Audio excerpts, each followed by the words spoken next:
welcome to another episode of Retro Talk. Today, I could not be more excited to be speaking with Narina Sokolova, who has helped shape some of the visual identity of some of the most iconic animated shows on television. A graduate of the St. Petersburg School of Design, Narina has brought her artistic talent to powerhouse studios, including Hanna-Barbera, Klasky Csupo, Cartoon Network, Disney, and Warner Brothers, just to rattle off a few. She's worked on some of the biggest shows in the 1990s and beyond, and her contributions have earned her multiple top awards, including two Primetime Emmy Awards and an Annie Award for Outstanding Achievement for Production Design for her work on My Gym Partner is a Monkey and Disney's Mickey Mouse TV series. Wow. So, Narina, welcome to Retro Talk. How are you doing today? Thank you. Doing great. Thank you for having me. So, I want to get a little bit into kind of your background just a little bit. What kind of started it off where you knew that you'd be pursued that you're like animation might be for me? What maybe gave you that spark? I wanted to be animator when I was very young as a child, and then I was more interested in being a fine artist and pursue fine art career. And when I moved to States, I was painting and teaching in art school. And then animation was just happening after Lion King, and it felt like such a great time to get in. And a lot of my artist friends were doing some work for studios, and I just one thing led next to another, and led to another, and I eventually sort of fell into it and just fell in love with that. That's awesome. And when you were first starting out in studios, I know were there huge learning curves? I know some of the early days you working on like Johnny Bravo, like a larger studio like Hanna-Barbera. What was that like? I was already trained painter, like I knew how to paint. I worked as an artist professionally and as illustrator at the time. So when I moved to animation, it was very a pretty smooth transition because the painting, background painting was that's what I started with, were done traditionally by acrylic on cells. So Johnny Bravo season that I was working on was done traditionally with gouache and acrylic paint on illustration boards, and I just learned stylization and painting it very fast. It was difficult because you couldn't really make mistakes, as you know, you don't have undo button. So we just painted very accurately, and I had amazing artists, old timers who work with me. I remember one was El Palmiro, who was this phenomenal painter from been there forever for 30 years in Hanna-Barbera, and he was training me. That's awesome. I'm sure it must have been something to see with the studio having so many different actually, a lot of studios you worked on had several different projects working on at the same time. So great to collaborate with so many different artists. Yeah, it's definitely a creative hub of all sort of talents and storytellers and visual artists and musical people. Did you have any influences specifically for background that you kind of leaned upon um, as you were kind of starting out? Yeah, oh, of course, Disney classic films like Fantasia and Snow White, they were just so beautiful. Japanese animation, anime. Um, I love, as I mentioned before, Peter Max and Terry Gilliam, Monty Python. So it's a lot of different artists. It depends. I'm pretty versatile, and I don't have. I don't think I have very distinct visual style. It's like I've been through so many phases and so many different styles. So whatever I'm working on, I'm influenced by this era or the style or sensibility of a director and art director, and working together to create new vision. Yeah, I've noticed that about your filmography. There's so many distinct Mhm. aesthetics between all of the different productions. It's quite astounding. So I do want to go into some of the early work, specifically with Klasky Csupo. How did you first migrate and make the introduction to this to the studio?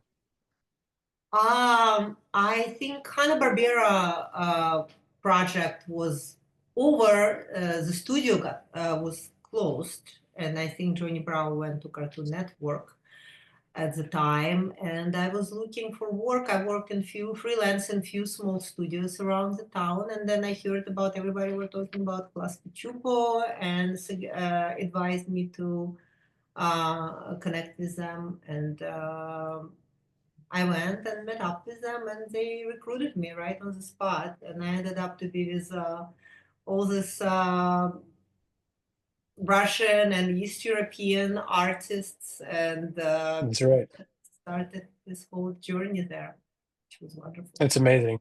And your first project with them was, My or first what, project with Klasky Csupo was Ronald McDonald direct to videos, which direct to videos, yes, which so, actually I have them here, yay, sealed.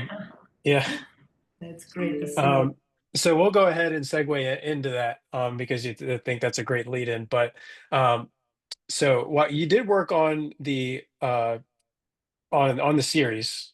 But my question is, what kind of creative freedom was given to Klasky Csupo from the McDonald's Corporation? Were they pretty hands heavy into the visual identity, or did they give, kind of a lot of freelance to the studio on how it was to be produced? I think we had all the freedom in the world when it came to that. I don't remember having any kind of direction from McDonald's, but maybe I didn't, of course, I didn't like deal with executives, but Sure. from artistic point, we just did whatever we wanted. Yeah, and it came together so beautifully. And I don't what as the given you know how many kids grew up loving these videos, does your attitude change at all on, hey, we're working on a project for McDonald's, to what it is today, where we all loved those videos. Well, that sounds amazing.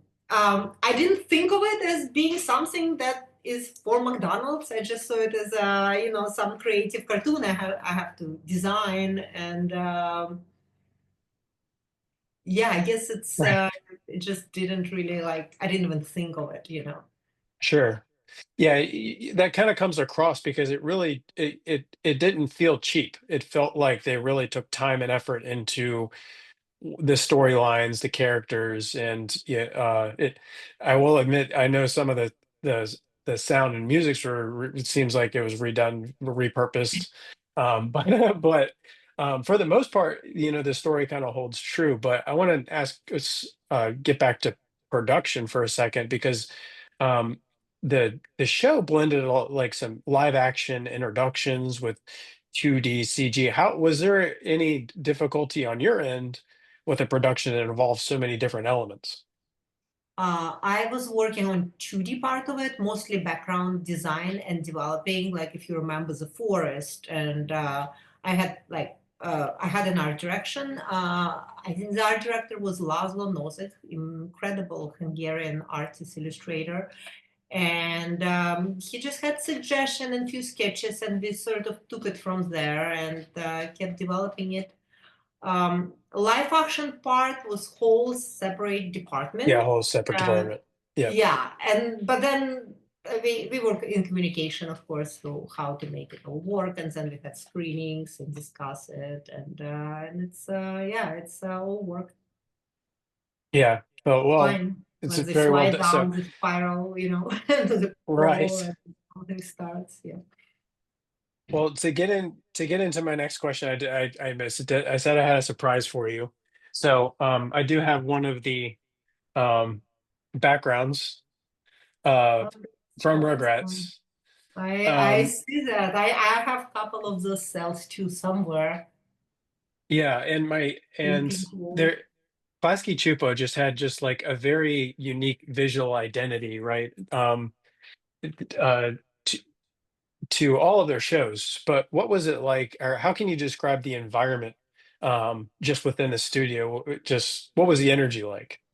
It was amazing. As a it was the founder Gabor Klasky was Hungarian artist, and his wife Arlene. I mean Gabor Csupo and Arlene Klasky. They were um, founders of the studio, and Gabor brought. Few very talented artists from Hungary and from Russia.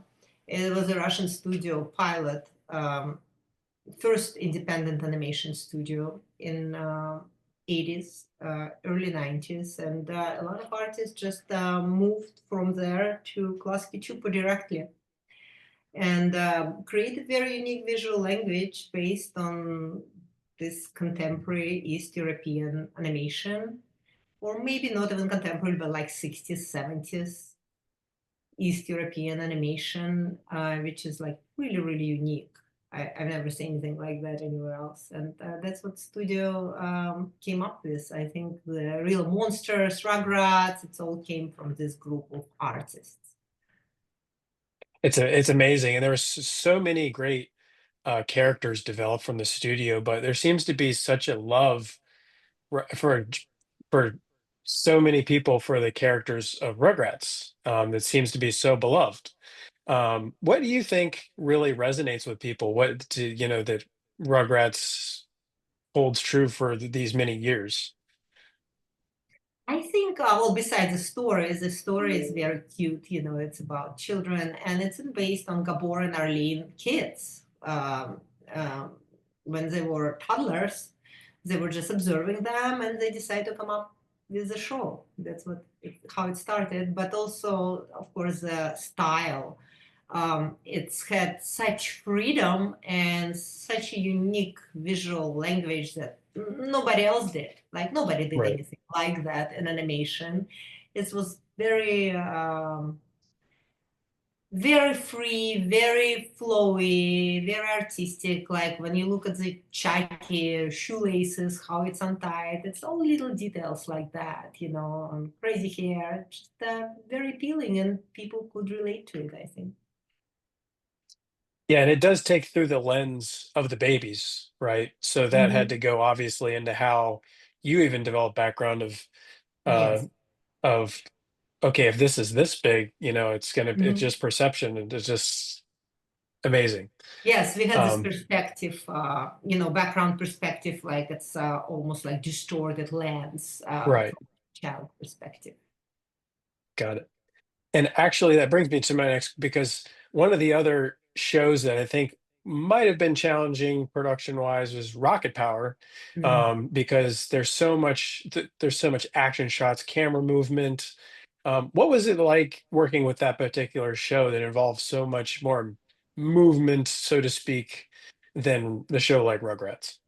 Yeah, I love the show. I was on it from development to production, and from very early first days of the show, and it was great. I remember watching a lot of skating videos and a lot of surfer films, like Endless Summer. I remember watching it over and over again and just like trying to.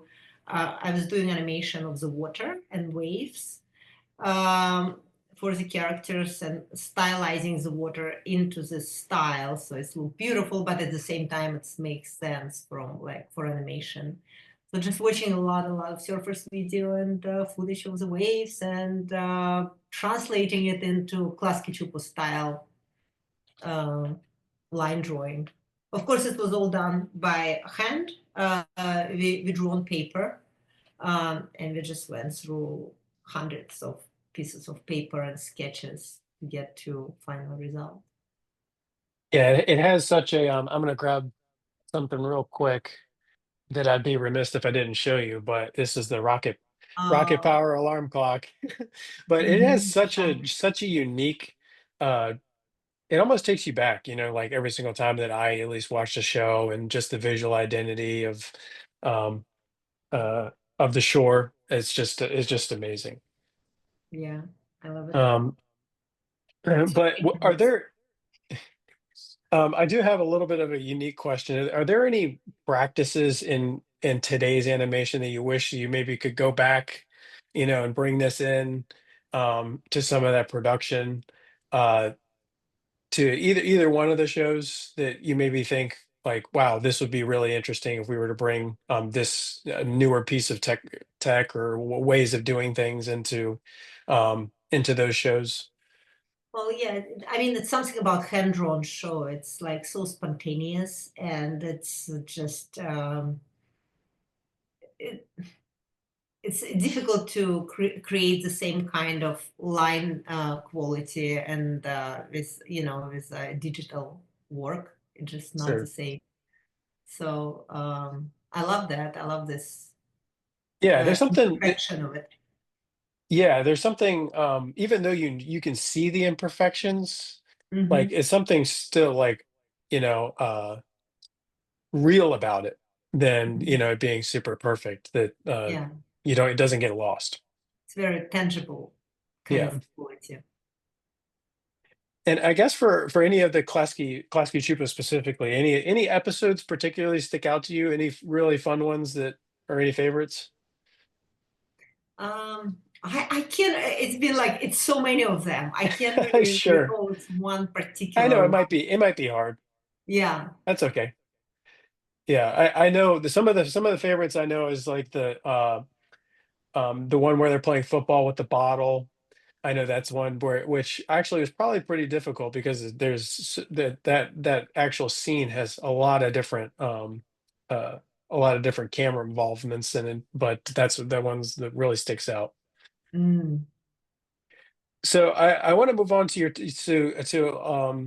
uh actually your first Primetime Emmy Award 2007 for your work on My Gym Partner's a Monkey.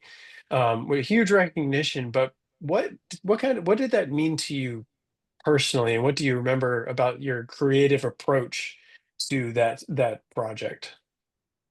It's a beautiful show, and I worked with very talented people.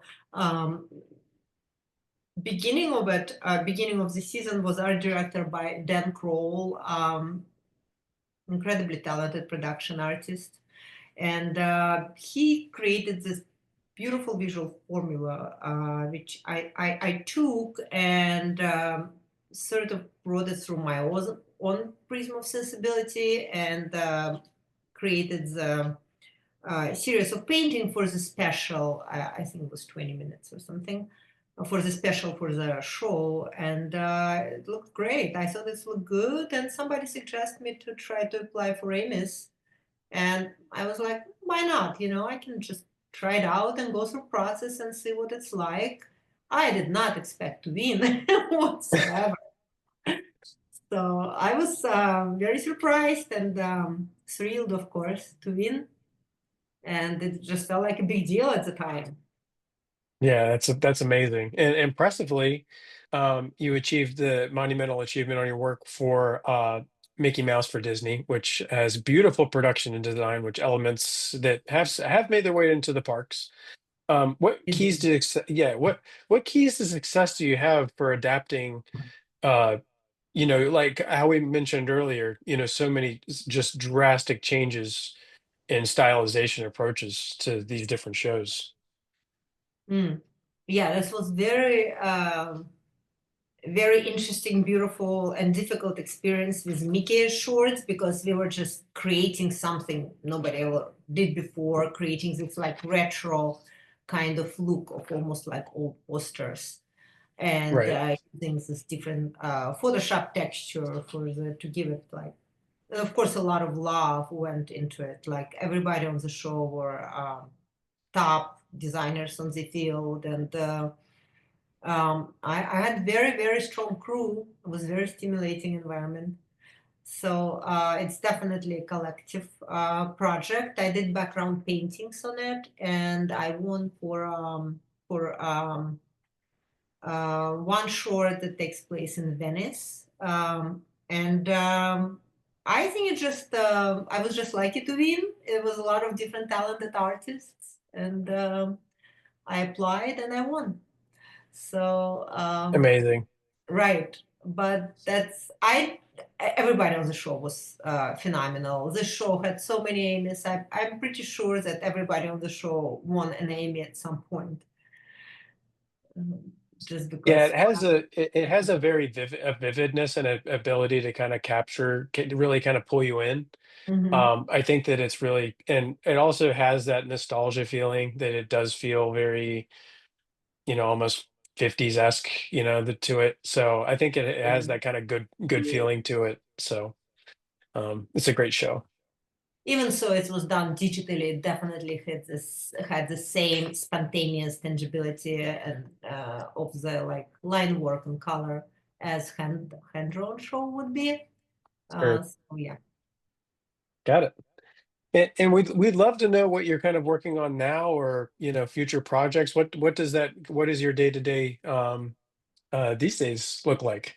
Um, well, perfect timing because I've been working on a series of Minnie Mouse Bow tunes on for Disney Junior, Great. and it's Mm, going to air on May 19th, which is like next week. So please watch it. perfect. Yeah, Yeah. it's a 3D series of shorts about Minnie Mouse. They've been doing it for a while, and Yeah. the new one's coming out called Pet Hotel. It's about Minnie Mouse running a pet hotel, and Oh, it's super which cute. which has Minnie had her own show? Yeah, She yeah, has. Okay, yeah. great. She Perfect. does. Yeah, She deserves it. That's she awesome. totally does. Yeah. Yeah. And designs are adorable, so it's gonna be great. It's Yeah. Well, 3D, but it's visually stunning, and it's only 3 minutes short, each one of them, and I think we have 20 that coming out. yeah. Are there any other projects from any other studios that have impressed you lately that you've seen? I know like Warner Brothers has tried 2D to bring back Looney Tunes and those types of things. Is there anything that maybe perked your interest from any other studios? Yeah, I worked on this on latest Looney Tunes. I didn't Oh, work on yeah. the feature, but I did work on series, and I loved it. It was great. We did try to capture the original gouache acrylic kind of painterly quality for the background. I think the artistry there is incredible. Very talented crew, and I did like. I really like the feature. You know the that just I think it was just had theatrical release last Yeah, the month. day the Earth blew up, I think it's called. Yes, the Yeah. laser. So a lot of Yeah. people from the same series worked. I worked with. Great. They were on the show, so that's definitely worth seeing. With everything else is going on, it's kind of it's got a little lost, I think. But Right. I believe like people who truly love animation probably would see it in the They theater. do. They do, and I do feel that, and I'd love your input on this because from a viewership standpoint, we still love shows based on their story and the characters from 2D animation, but it feels that obviously the studio, obviously wants to push technology innovation through 3D, and from the consumers, there's a love of 2D. Where do you stand on how the show is developed, versus from a technical point of view versus how viewership maybe doesn't care if it's one way or the other? Hmm. Hopefully that makes sense. Yeah, yeah. I don't know. I mean, it's if it's great, it's great. It could be 3D, which is amazing, and then it could be 2D, which is also great. But it does feel that 3D is being just more popular, Right. and Pixar is always, like Yeah. leader, Pushing the and this boundaries. is still. So yeah, I don't even remember which was the last 2D that got noticed. Besides small independent films, but like for big films. Yeah, I think it'd have to be the Princess and the Frog, I think Hmm. might have been something. Yeah, that's It's been a while. was a while back. Yeah, Yeah. this year, the small studio in one European studio won a short Oscar for short Shadow with a cat. Have you seen that? Yes. That looked really Yeah. nice. Yes, it did. That was And beautiful. glad they got the recognition they deserved. Yes, that was nice to see. Well, Narina, thank you so much for joining us today. This has been amazing going through memory lane for all these Mm, shows. I hope it was for you too. for I me know the too. viewers will, I know the viewers will absolutely love it. So thank you so very much. Thank you.